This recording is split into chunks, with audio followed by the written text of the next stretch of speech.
선이라. 아멘. 오늘 말씀 창세기 43장 1절에서 15절까지 말씀인데요. 1절에 보니까 기근이 심했다라고 나옵니다. 기근이 여전히 심합니다. 이 42장에 보면 야곱의 열 아들들이 애굽에 내려가가지고 곡물을 사가지고 왔죠. 그때 시몬이 잡혀있게 됐습니다. 그런데 그 이후에 다시 내려가지 못하고 지금 곡물이 다 떨어질 때까지 그 시간을 보냈다라고 나옵니다. 성경을 좀 보니까 유다가 10절에 보니까 우리가 지체하지 아니하였다라면 벌써 2번 갔다 왔으리이다 라는 얘기를 들어보니까 최소한 지금 한 달 이상 시간이 흘러갔던 것 같습니다. 그러면 시몬은 그대로 감옥에 갇혀 있는 상황이고 지금 요셉은 형님들이 내려올 것을 기다리고 있는 상황이고 아버지는 베냐민을 절대 못 보낸다라고 고집을 부리고 있는 상황이라고 보시면 될 것 같습니다. 2절에 보니까 결국 아버지가 이 곡물이 다 떨어지니까 또 자식들을 부릅니다. 곡물을 날아가서 너희들이 양식을 좀 삼아라 이렇게 얘기를 하는데 그때까지도 아들들은 움직이지 않았다는 얘기입니다. 아버지가 베냐민을 내어놓지 않으면 움직일 수 없는 상황이라는 걸 너무나 잘 알고 있죠. 그런데 3절에 결국 누가 아버지를 설득하냐면 3절에 유다가 아버지를 설득합니다. 근데 오늘 3절에 나오는 유다가 아버지를 이제 설득하면서 얘기하는 것이 쭉 나와요. 그래서 9절, 10절 이렇게까지 이제 설득하는 내용이 나오는데 사실은 아버지를 설득하는 게 유다가 처음이 아니었습니다. 42장 37절 한번 봐볼까요? 37절에 제가 읽어드릴게요. 루벤이 그의 아버지에게 말하여 이르되 내가 그를 아버지께로 데려오지 아니하거든 내 두 아들을 죽이소서 그를 내 손에 맡기소서 내가 그를 아버지께로 데리고 돌아오리이다. 그렇게 얘기하니까 야곱은 그 말을 듣지 않죠.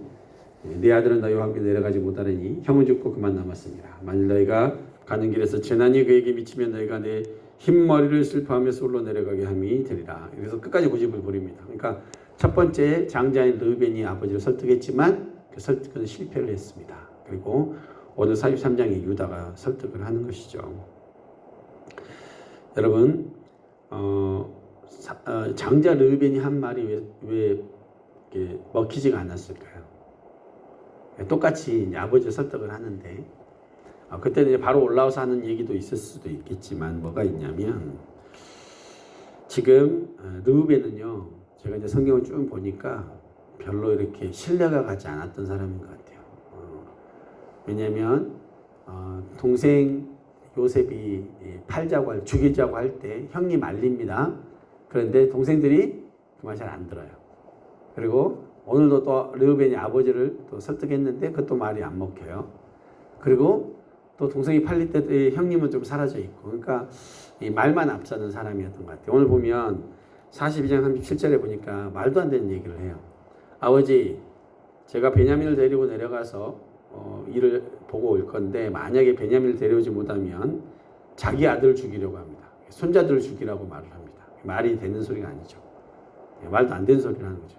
그러니까 신뢰할 만한 얘기들 하지 않아요. 그런데 오늘 유다가 말하는 것은 야곱이 그 말을 듣습니다. 그 이유가 있어요. 왜냐하면 그리고 한 가지 더 이 베냐민이 말이 안 먹힌 이유가 뭐냐면 아버지의 침상을 더럽혀 버렸잖아요. 아버지 침상을 더럽힌 사람이에요. 그러니까 자기가 똑바로 하지 않으면서 남에게 이렇게 하고 저렇게 해서 할 때 말이 먹히지가 않는 거죠. 그의 말이 땅에 떨어져 버리는 것이죠. 근데 말이 땅에 떨어지지 않기 위해서는 행동이든 말이든 진심이 있어야 되고 또 삶으로서 그것들을 보여줘야 되는데 르우벤은 그러지 못했다는 것을 알 수가 있습니다. 그런데 왜 유다의 말을 아버지는 들었을까? 사실은 유다는요 자기 아들을 아버지 야곱처럼 아버지 야곱에게는 지금 이제 베냐민 마지막 남은 베냐민이 있었고 사실 유다에게는요 셀라를 지키려고 했던 과거가 있어요. 아들이 3명 있었어요.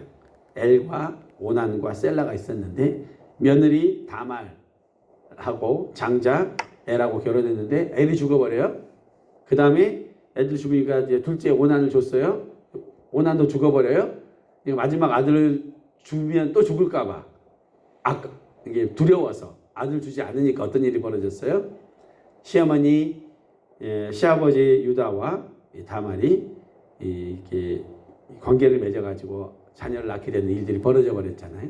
그 부끄러움을 그는 경험하고 있죠. 그래서 자기가 아무리 자기 자녀를 지키려고 하고 인간적으로 해도 되지 않는다는 걸 유다는 알았다는 거예요? 몰랐다는 거예요? 그는 알았다는 거죠. 그러니까 그의 말에는 진실이 있고 또 그는 경험했던 말이고 했기 때문에 유다가 하는 말은 지금 야곱이 듣게 됩니다. 실질적으로 이 야곱의 12아들 중에 믿음의 계보를 이어가는 게 유다였죠. 르우벤은 이미 아버지 침상을 더럽혀서 끝났고, 둘째 셋째는 시몬과 레이는 살인을 저질러 버렸죠. 그리고 유다가 장자권으로 이어져 내려가는데 결국 이렇게 됩니다. 유다의 말은 이렇죠. 9절 한번 읽어볼까요? 9절 43절 9절 시작. 내가 그를 위하여 담보가 되오리니 내 아버지께서 내 손에서 그를 찾으소서. 내가 만일 그를 아버지께 데려다가 아버지 앞에 두지 아니하면 내가 영원히 죄를 지리이다. 이 얘기는 뭐냐면 형님하고 달라요. 형님은 자기가 잘못되면 누구를 잡으라 그랬어요? 자식들을 잡으라 그랬고, 지금 유다는 만약에 이게 잘못되면 누구한테 죄를 물으라 그랬어요? 자신한테 물으라 그랬죠. 그러니까 책임을 남한테 돌리는 사람, 자기 책임을 자기에게 돌리는 사람. 이 차이가 분명히 있다는 거예요. 이 말씀을 통해서도 우리는 이제 본받을 수 있죠. 우리가 어떤 사람이 되어야 돼? 르우벤과 같은 사람이 되어야 하는가? 유다와 같은 사람이 되어야 하는가? 공동체 안에서 첫 번째로는 이것을 우리가 볼 수 있는 것 같습니다. 또 두 번째로는 뭐냐면 야곱이요 결국은 이제 설득이 당합니다. 그래서 애굽으로 이제 아들 베냐민을 이제 보내고 이제 가서 다시 곡물을 사오라고 얘기하면서 그냥 보내지 않죠. 인간적인 방법을 좀 사용합니다. 뭐냐면 아름다운 소산, 그러니까 선물을 좀 가져가서 그의 마음을 좋게 해라. 왜냐하면 시모도 잡혀 있고 하니까. 그리고 자기 베냐민 혹시 또 잡아버리면 안 되니까 유향, 꿀향품 모략, 유향나무 열매, 감복숭아를 내놓습니다. 이거 꽁꽁 숨겨놨던 거겠죠. 왜냐하면 기근이고 막 먹을 게 없는데 지금 이런 뭐 이게 좋은 것들을 숨겨놨잖아요. 근데 이거 왜 숨겨놨을까요? 마지막에 정 안 되면 베냐민을 먹이려고 아마 숨겨놨지 않았을까 싶어요. 그러니까 귀하게 마지막까지 남기고 있던 거 다 내놓습니다. 왜냐면 지금 자식 잃어버리게 생겼는데 안 내놓을 수가 없는 거잖아요. 그러니까 가서 잘 모여가지고 우리 베냐민 꼭 살려서 오고 공부도 가져가라라고 그는 내놓습니다. 그리고 12절에 보니까 돈도 갑절을 가져가라. 예, 갑절을 가져가라라고 합니다. 그런데 14절을 보니까 이 야곱이 결국 끝까지 포기할 수 없었던 그러니까 이삭, 아버지 아브라함에게는 이삭과 같은 존재죠. 야곱에게는 이제 베냐민이죠. 이를 절대 내놓을 수 없었던 베냐민은 내놓을 수 없었던 이유가 나옵니다. 우리 14절 한번 읽어볼까요? 14절 시작. 전능하신 하나님께서 그 사람 앞에서 너희에게 은혜를 베푸사 그 사람으로 너희 다른 형제와 베냐민을 돌려보내게 하시기를 원하노라. 내가 자식을 잃게 되면 이를 이루다. 아멘. 이 14절에 나온 전능하신 하나님께서 드디어 이제 하나님 이름이 나옵니다. 그 전에는 안 돼. 막 불안해하고 절대 내놓을 수 없어. 포기할 수 없어. 막 그러다가 14절에 결국은 어떤 하나님을 고백하냐면 전능하신 하나님을 고백합니다. 전능하신 하나님은 엘샤다이의 하나님인데요. 이게 뭐냐면 그가 이 전능하신 하나님, 자기 자녀를 지키고 자기를 지켰고 또 자기 아버지를 지켰고 할아버지를 지켰던 그 하나님, 그 전능하신 하나님이 누구를 지켜주시냐고 하냐면 베냐민을 지켜주시고 나의 자식들을 지켜주실 것이라는 그 믿음으로 이 고백을 하게 됩니다. 이 엘샤다이의 하나님이 어디에 나오냐면 쭉 나와요. 창세기 17장 1절에 보면 아브라함이 99세 때 여호와께서 아브라함에게 나타나셔서 하신 말이에요. 이렇게 말합니다. 그에게 이르시되 나는 전능한 하나님이다. 이렇게 나와요. 두려워하지 말아라. 이 99세 때 아들을 계속 24년 동안 기다렸는데 안 나타나는 그때 하나님 말해요. 다 포기했을 그때 나는 전능하신 하나님이다. 라고 이렇게 얘기를 하십니다. 그래서 내 앞에 행해서 완전하라. 라고 얘기하셨고 또 창세기 28장 3절에 이삭이 야곱의 아내, 며느리를 구하게 하기 위해서 처음으로 아들을 멀리 바단 아람으로 보내는 그때 이삭이 야곱을 축복하면서 이 얘기를 합니다. 창세기 28장 3절에 전능하신 하나님이 내게 복을 주어 내가 생육하고 번성하게 하여 내가 여러 민족을 이루게 하시고. 어떤 하나님이? 전능하신 하나님이.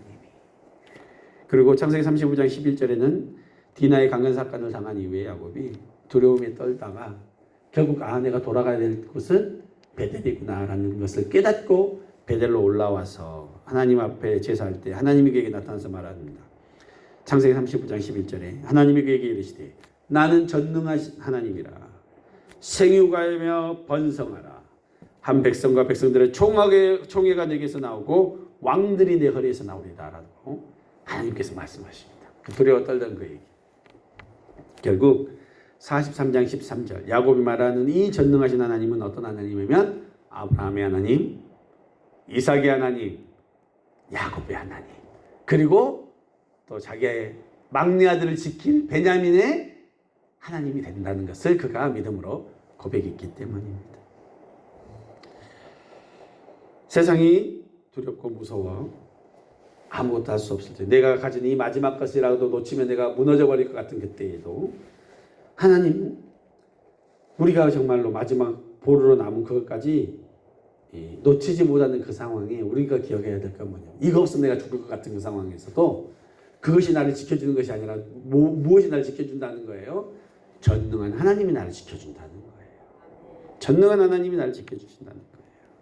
그가 이 전능하신 하나님을 떠올리는 순간 결국 자기가 마지막까지 포기할 수 없었던 자식을 내려놓게 된 것입니다. 베냐민만 붙잡고 살던 야곱에게 참된 변화가 찾아옵니다. 내가 가진 히든카드, 내가 가진 보물, 내가 가진 마지막 보루를 내려놓지 않으면 하나님의 역사가 이루어지지 않습니다. 어쩌면 내가 그 하나님의 역사를 막고 있는지도 모릅니다. 왜 하나님 내게 역사해 주시지 않나요? 네가 그걸 내려놓지 않고 있으니까. 아브라함이 이삭을 번제로부터 드리지 않았다면, 야곱이 베냐민을 내어놓지 않았다면 그 일들이 이루어지지 않는 것이죠. 또 돌아가는 것이죠. 여러분, 결국 하나님의 비전, 하나님의 꿈, 나를 하나님께서 사용하시는 그 놀라운 그 비전으로 나아가는 것은 나의 것을 내려놓을 때, 내가 결국 포기하지 못한 그것을 내려놓을 때 이루어진다는 거예요. 그렇게 그가 내려놨더니 15절에 진짜로 이제 정말로 이런 일들이 벌어집니다. 15절 다시 한번 읽겠습니다. 시작. 그 형제들이 예물을 마련하고 갑절의 돈을 자기들의 손에 가지고 베냐민을 데리고 애굽에 내려가서 요셉 앞에 서니라. 네, 결국 첫 번째 예물을 마련했고, 두 번째 돈도 갑절로 준비했고, 세 번째 베냐민, 진짜 베냐민 준비했고, 네 번째 애굽에 내려가서 요셉 앞에 탁 서게 됩니다. 그냥 선 게 아니고 저랬겠죠? 어떤 장면이 떠오릅니까? 23년 전에 17살 때 요셉이 꿈꿨던 해와 달과 11별이 자기 앞에 절하는 것. 그 전에 지금 10별밖에 자기 앞에 안 나왔잖아요. 근데 드디어 베냐민까지 나와가지고 11별이 자기 앞에 절하는 역사가 일어나는 거예요. 결국 그가 23년 전에 꾸었던 그 꿈, 하나님의 계획이 이루어진 역사가 일어난다는 것입니다. 결국 이 야곱이 포기할 때, 내가 내 주먹을 믿고 내가 믿고 있는 것을 붙잡느냐, 하나님을 붙잡느냐, 이 싸움이에요. 야곱이 그 야복 강가에서 씨름하잖아요. 그건 뭐예요? 결국 포기해야 된다는 거예요. 결국 일시하다 이 하나님을 인정하고 내려놓을 야곱도 살고 요셉이 23년 전에 꾼 꿈을 오늘 이루어지게 된다는 것입니다.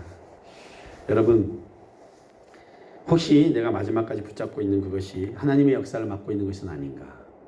내 가정 가운데, 내 자신 가운데, 내 자녀들 가운데 이루어질 하나님의 놀라운 축복을 또 은혜를 맡고 있는 것은 아닌가? 여러분 생각해 보셔야 됩니다. 하나님 만나면 인생 역전이 이루어질 수밖에 없어요. 그리고 그건 당연한 거예요. 그게 안 되고 있는 거는 누가 문제가 있다는 거예요? 내가 문제가 있다는 거예요. 내가 뭔가가 안 되고 있거나, 내가 하나님 앞에 회개를 하져가고 있지 않거나, 내가 고집부리고 있는 것이 있거나, 아니면 내가 붙잡고 있는 것이 있거나, 그것이 돈일 수도 있고, 나의 학벌일 수도 있고, 나의 인간관계일 수도 있고, 내가 가진 아직 그 권력일 수도 있고, 여러 가지 내가 정말로 포기하지 않는, 야곱 같은 경우는 마지막까지 포기하실 수 없었던 베냐민, 그죠? 그걸 내려놨다. 자식까지도 내려놨다. 여러분, 잃게 되면 잃으리로다. 그 믿음이 여러분 가운데 있기를 소망합니다. 왜냐하면 전능하신 하나님이 우리 가운데 계시기 때문입니다. 이 믿음이 우리 안에 있기를 축복합니다. 첫 번째, 정말로 유다와 같이 정말로 하나님 앞에서 진실되게, 그죠? 정말로 정직하게 사람들 앞에서도 신뢰가 가는 믿음의 사람들 되기를 소망하고, 또 하나, 내가 정말로 포기하지 못해서 하나님의 역사를 맡고 있는 모든 것들을 다 극복하기 위해서 전능하신 하나님 앞에 내가 고집하는 것들을 다 내려놓는 이 새벽 되시기를 예수님의 이름으로 축원합니다. 기도하시겠습니다. 하나님, 이 새벽에 우리에게 또 은혜